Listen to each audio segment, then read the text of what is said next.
right, so just got a call completely out of the blue, totally unexpected, from a lady in Lebanon, Tennessee. She says she found me online and is impressed with what she saw. She said she's thinking about downsizing and moving closer to Nashville, and asked if I'd come out to her house today and bring some comps for her to look at and discuss potentially putting her house on the market. So could be a potential listing, see how it goes.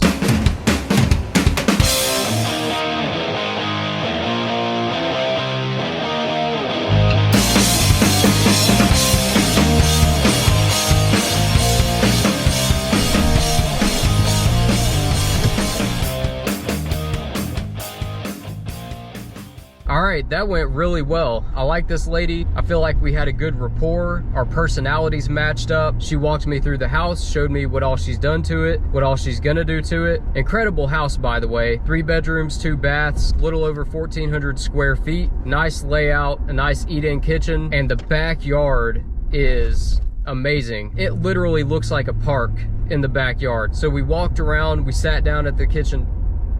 Uh-oh, cops.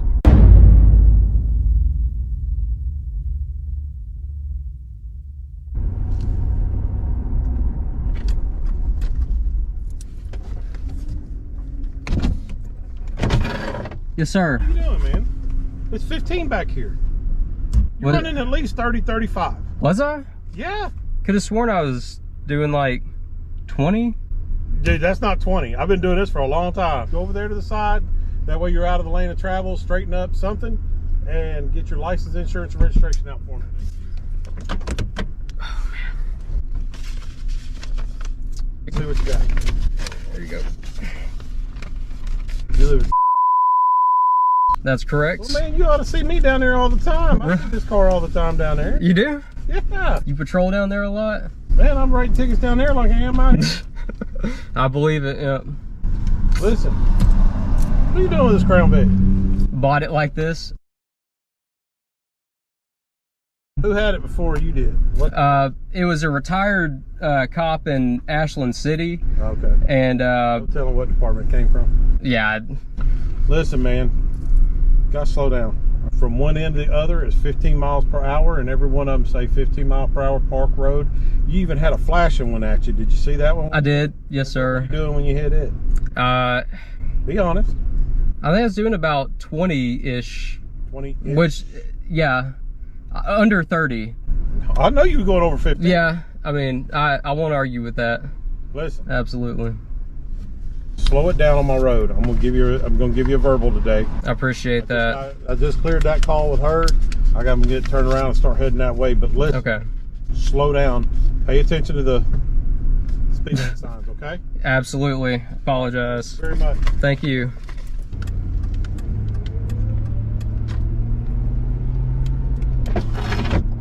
Woo! I have no idea how fast I was going. So we sat down at her kitchen table. I laid out the comps for her, explained to her that you could get $240 for this place all day long. And she said, nope, that's way too much. I don't feel comfortable with that price. I'd rather price it at $219. Said, all right, if that's what you feel comfortable with, that's fine. But I'm just gonna warn you that this house at that price, you're gonna get a lot of attention. And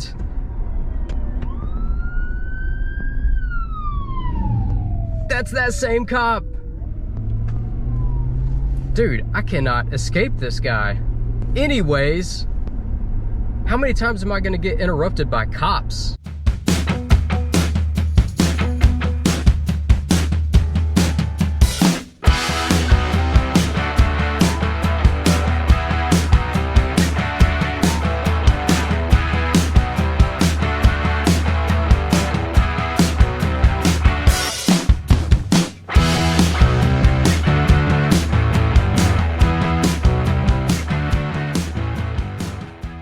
so I'm on my way out to the house right now. I'm meeting the photographers out there. Also got my laser measure. I'm gonna take measurements of the house, which usually you can get measurements off the MLS, but I'm not seeing any record of this place being previously listed, so taking measurements. Also got a big old jug of hand sanitizer I'm gonna leave at the house for buyers to use during showings. I also got my combo lock I'm gonna put on the front door. This seller is requesting no sign, so I won't be putting my sign in the yard on this one, unfortunately.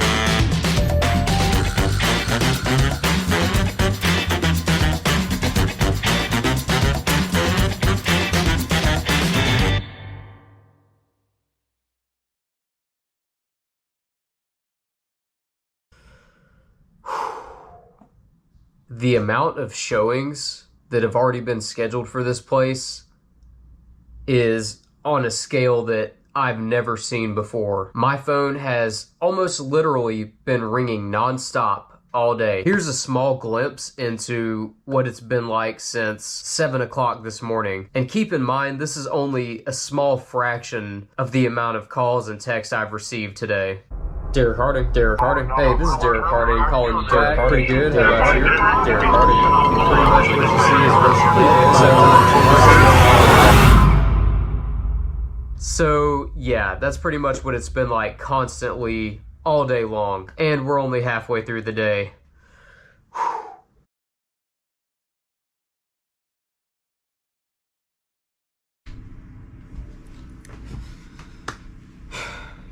What happened yesterday, especially yesterday evening, was totally out of control and can't happen again. So due to the overwhelming amount of showing requests I got for this place, I did have to triple book showings for the same hour. The time slot from 4 p.m. to 5 p.m. is likely always going to be your busiest time. When people get off work, it's when they can go actually see the house. And I did schedule, I think, 4 or 5 showings for that hour, but way more people showed up than I scheduled to be there. It's almost like it was a party that got out of control. Based on what my client described, who was across the street at a neighbor's house, and based on what other agents who were there described to me, I think it looked a little something like this.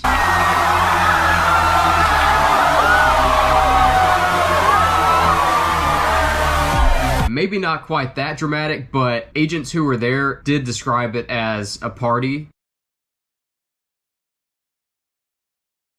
There were a lot of people there, like crowds of people, way more people than I scheduled to be there. In fact, my client sent me this picture from across the street, which shows a crowd of people standing out in the front yard. And she said this is only a fourth of the people who were there. That's just the people who are waiting to get inside. That picture doesn't show all the people who are already inside the house, in the backyard, in the side yard. Now, there's no way I scheduled that many people to be there. It was out of control. In fact, here's an actual phone call I got from an agent who was there yesterday.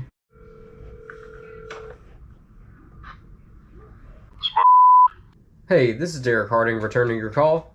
Hey man, how many showings you got set here at this house at 545? I don't even know if we can get in this thing till it's dark, man. We got so many people here. How many cars are there right now? My God, like 15? Are you serious?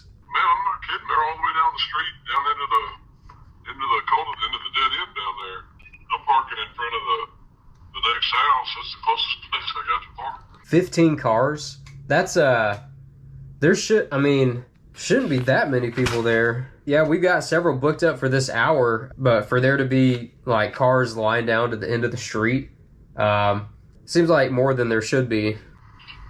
All right, man. Have a good one. All right, thanks. Bye-bye. My client and her neighbors said they've never seen anything like that level of attention on a home in their entire lives. They were completely shocked. My client even said that later that night, cops were driving by shining their spotlights in her yard, which means at least one of the neighbors had to have called the cops. And as a realtor, that's got to be some kind of record to have so much attention on a house that the neighbors call the cops. Kind of proud of that one. Needless to say, we've already got multiple offers and even more offers coming in. What happened yesterday can't happen again. So today I'm only scheduling one showing per hour. I've pretty much already got the rest of today booked up and several time slots for tomorrow. So our offer deadline is like 3 days out from now. I don't think we're gonna need that. We may have to cut it off early. So hopefully today will be a little bit quieter, a little bit less dramatic. Hopefully no cops and no neighbors freaking out today. This listing has already been crazy.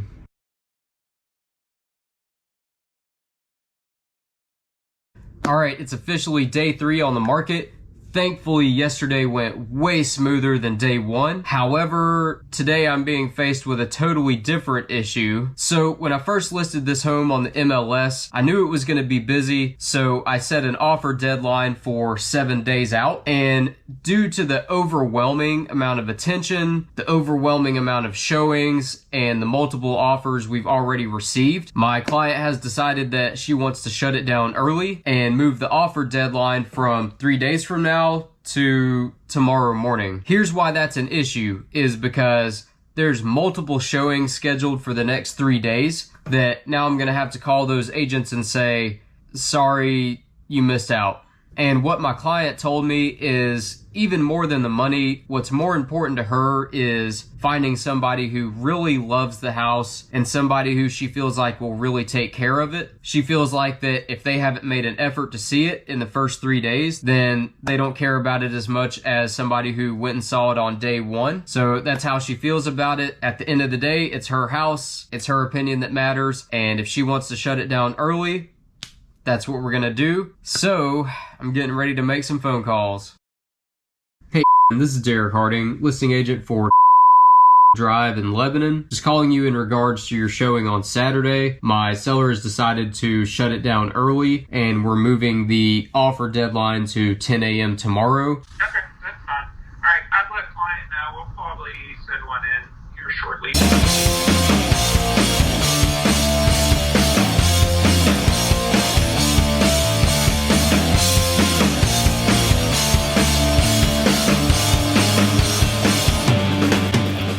All right, like 20 something calls later, it's finished. I've let everybody know the new deadline.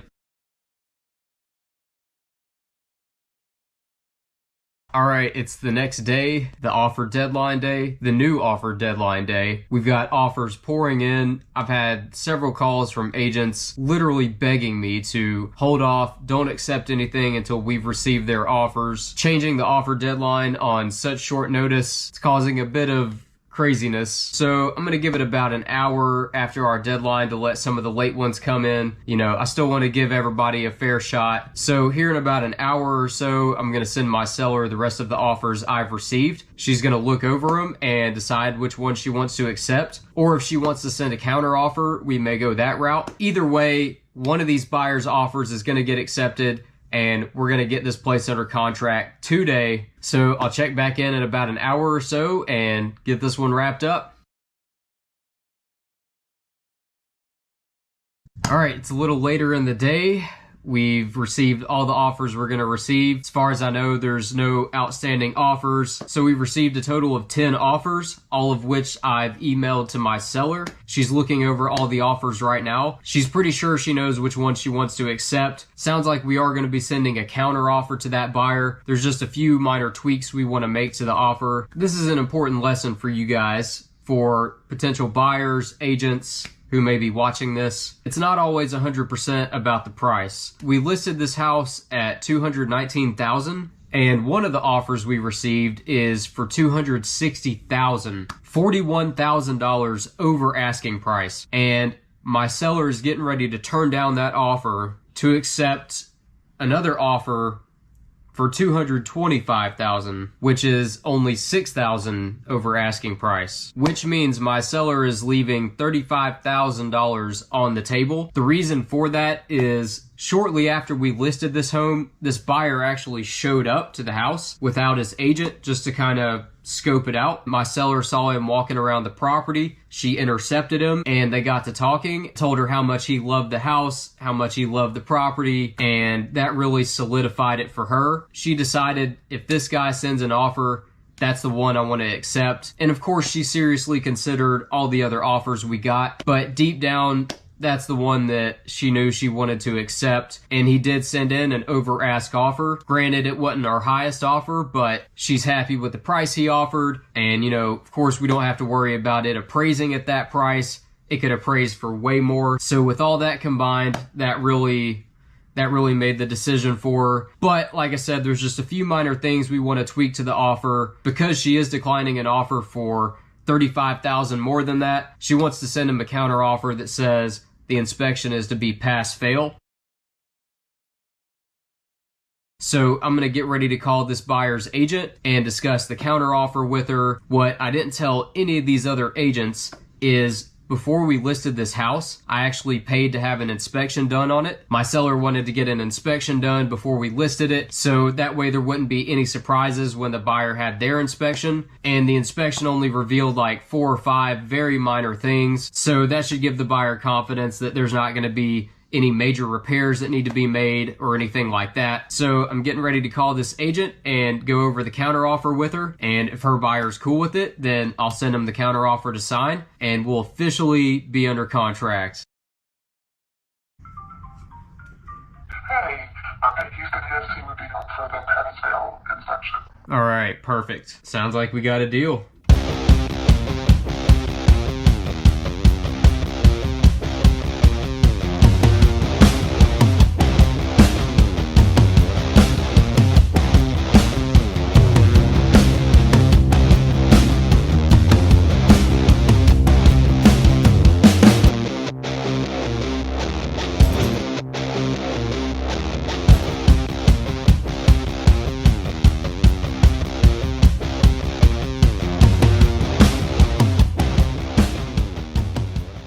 All right, it's about a week and a half later. This buyer had his inspection. Now, we did provide him with our inspection report, but he opted to have his own inspection, which is totally fine. And he just got the inspection report back, which confirmed there's no major repairs needed. So right now, his agent's sending me a notification form, which states that the buyer's accepting the property in as-is condition, not asking for any repairs. However, that doesn't exclude any repairs required by the appraiser. This buyer is using an FHA loan. FHA appraisers will require handrails on steps and that sort of stuff. Basically just safety type stuff. And typically as part of the inspections, the buyer would also have a termite inspection performed. However, my client already has a termite and pest contract on the home. So she just had her termite guy come out there yesterday. He said everything looks good. We're sending that report to the buyer. And then at closing, the termite contract currently on the home will transfer to the buyer. The next update will be after the appraisal, and we'll see what kind of repairs the appraiser is going to ask for. The only thing I could think of that he'd ask for, that we know he's going to ask for, is rails on the back steps. But you never know with the appraisers. They tend to surprise you sometimes. So we'll see how it goes in the next update.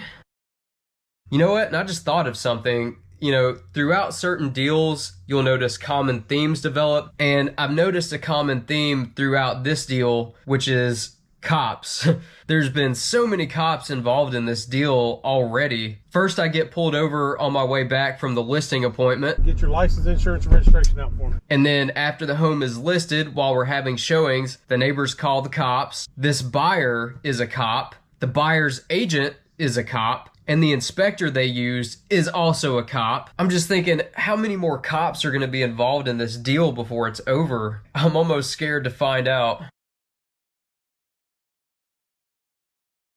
All right, it's about a week later. The appraisal is done. The buyer got the appraisal report. Now, I don't know exactly how much it appraised for because the buyer doesn't send the seller the appraisal report, but I can tell you this, it appraised for a lot more than we have it under contract for, because again, my seller turned down offers for much higher to accept this buyer's offer. So we knew that it would definitely appraise for this price. Now the appraiser is requiring 3 repairs, one of which we already anticipated. He's requiring handrails to be installed on the stairs and back, which anytime there's stairs without a handrail, you can pretty much expect the appraiser is going to require that. The second repair is to install a pipe off the water heater pressure relief valve. That's a pretty easy and simple repair. The third is apparently the upstairs sink is draining slowly. I talked to my client about that and she said that it's something to do with the stopper, but again, that's going to be a pretty simple repair.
We are less than a week away from closing, and I just got an email that if this is saying what I think it's saying, this could ruin the whole deal. I don't want to panic because this could be just a miscommunication. Let me just read it to you and then I'll explain. It says, "Good morning, Derrick. The closing disclosure has gone out and I've talked to the buyer to make sure he gets that e-sign today. And our customer has turned in the conditions asked for by the underwriter. She is finishing it up, but there is a delay with turn times at USDA. I will keep you posted as I know where they are." Here's the issue. She says there's a delay with turn times at USDA. Well, the buyer isn't supposed to be using a USDA loan. The buyer's supposed to be using an FHA loan, which is what everybody agreed to from the beginning. Now, for those of you who aren't familiar with the different types of loans, FHA and USDA are 2 different types of loans with different requirements, etc. But the main difference that could significantly affect this deal is that an FHA loan typically takes about 30 days to close, whereas a USDA loan takes about 45 days to close. So what it sounds like is happening here is the buyer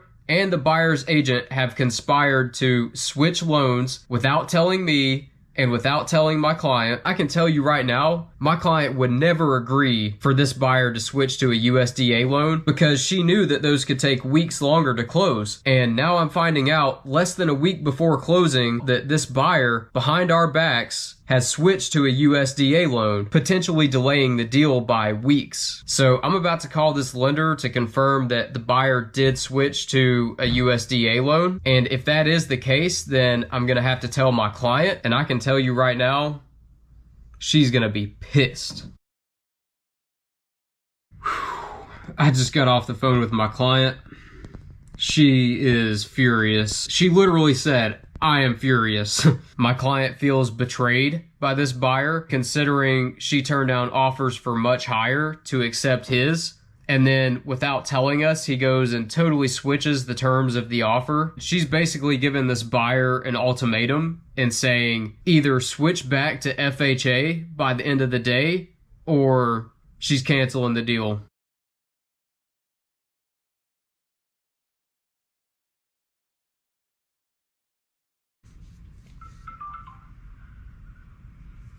Hey, Derrick, so sorry. How quickly can you get a hold of your client? I can try if he's not sleeping. I just got off the phone with so she kind of caught me up to speed too. But I just highly doubt he's going to change that loan. The mortgage insurance is going to be higher and stays for the life of the loan if he does the other, and then he'd have to have 3.5% down. And this is I just doubt he's going to switch. But I will try. Well, she's basically given him an ultimatum, either switch back to FHA before the day's over or the deal is off. Oh, wow. What was her, I'm just curious, why did she not like USDA? How did it affect her? As you know, USDA is going to likely delay the deal several weeks, and especially with a holiday coming up, it could be at least 2 or 3 weeks delay before we could actually close it. And so it's partially that, and partially because that's not what we originally agreed to. So if you can get a hold of him like as soon as possible, basically the deal is either he's going to switch back to FHA or he's losing the house. Okay, I'm sorry. I hate that, but I will try my best. All right, I appreciate it. Thanks. Bye-bye.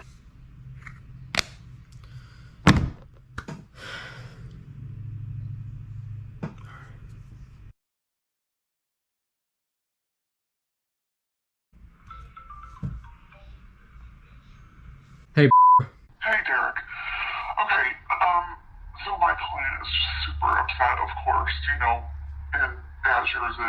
If she has the flexibility to give us one more week, just the flexibility and the grace, all we're asking for is one more week. Well, I mean, we both know that it could take longer than a week, realistically, and even if it was just a week, still that's not what we agreed to. That's not what she agreed to in the offer. And again, if his offer would have been USDA in the first place, he never would have got it. She wouldn't have accepted it. We'll write up the amendment on or before the 13th because he would love to close Monday too. And so if USDA comes back like next Thursday, then let's close Thursday. And it's already been through the bank's underwriter, so all we're waiting now is USDA. That's it, and it's going today. I mean, I'm just telling you whether that's the case or not, whether it's a week, 2 weeks, less than a week. She's not gonna budge on this. The deal is switch it back to FHA or the deal is off. He loses the house and we're gonna accept one of our backup offers. So try to get a hold of him and let him know that if he doesn't switch back to FHA, the house is gone. Wow, we're so close to this. It's just, oh my gosh. All right. Well, I will talk to him and I'll let you know what he wants to do.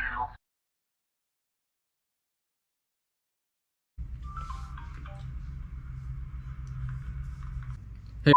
Hey, so he's going to switch it to FHA.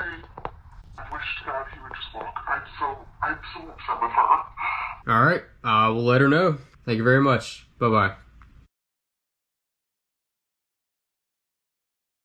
So it's a few days before closing, and we haven't had enough drama in this deal, so we're having more. It's kind of based on what happened a few days ago. So as you know from the last update, this buyer tried to change loans in the middle of the deal, made him switch back to the original loan he was using, but inevitably because of that, the deal was delayed, luckily only by 1 day. So anytime the closing date changes, we have to write up an amendment stating that the closing date is now this day. Sounds pretty simple, and it is, unless you want to mix in a lot more drama than necessary, which is the route that I guess we're going. And it stems back all the way to the beginning of the deal. The offer that we got from this buyer, the buyer's agent wrote in there that they were to close no later than noon on the closing day, and we were okay with that. So today, the buyer's agent writes up a closing date amendment, extending the closing date by 1 day, sends it to us to sign. I send it to my client, and then my client, who's well within her right to do so, refuses to sign it unless it has that language in there that we're to close before noon on this new day. And that's when the crap hit the fan. So after my client refused to sign it, I reached back out to the buyer's agent, said, hey, do you mind putting in there that we're to close before noon on the new closing date? My client says she's not going to sign it unless that's written in there. And basically the buyer's agent refused to write that in there. And so now the buyer's agent is texting me saying that because they had to switch loans, now they don't know if they're going to be able to close before noon. So she can't rightly tell her client to sign that. And you know, the fact that just a few days ago we won a battle about getting this buyer to switch the loan back. I think the buyer's agent's still a little salty about that, and it seems like she's gonna stand her ground this time. So I'm getting ready to call up this buyer's agent and explain to her that if you don't write this in the amendment, the deal is off. And of course I have to take my client's side, but she really does have a point, because don't forget, she turned down offers for way more money. So she feels like she did this guy a huge favor. And then as soon as she turned around, he stabbed her in the back. So my client at this point, she's like, you know what? I've done enough favors. You're either gonna play by my rules, or I'm gonna sell my house to somebody else and make a lot more money doing it. So this is the moment of truth. I'm getting ready to call this buyer's agent and give her the ultimatum. Okay, just tell her she lost her deal. He's not going to sign that. All right. I mean, that's just, I can't guarantee it. They don't even have the package yet. I understand that, but here's what I'm saying is, if at any point you find out that you can't close before noon, then we'll just write up another amendment. No, why can't she just be flexible tomorrow? I'm blown away. Just, okay, I'll talk to her. All right, I appreciate it. Bye-bye.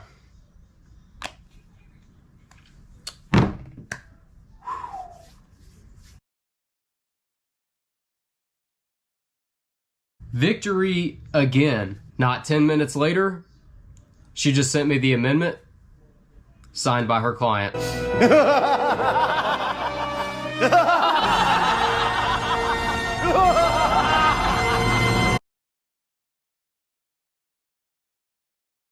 All right, it's officially closing day. I'm on my way to the title attorney's office right now. Woo.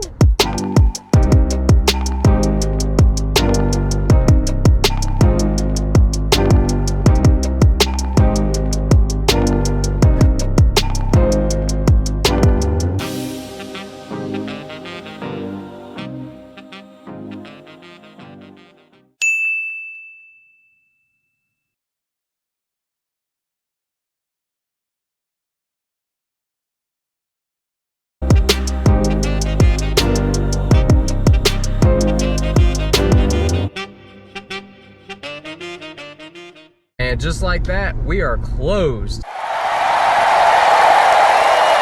And by the way, that agent pulled up right as I was pulling out of her parking space too. That was like perfect timing. So earlier today, my office let me know that my check was ready, so I just went and picked it up, took it to the bank to cash it so I can show you guys. So the total sales price on this place was $225. I agreed to lower my commission to 2% to make the deal work, which totals $4,500, and then my office takes out their 20%. So my total take home on this one is $3,600. Everybody's happy, and that's what's most important at the end of a deal. I'm about to go make a deposit, so thanks for watching, and I'll see you guys next time.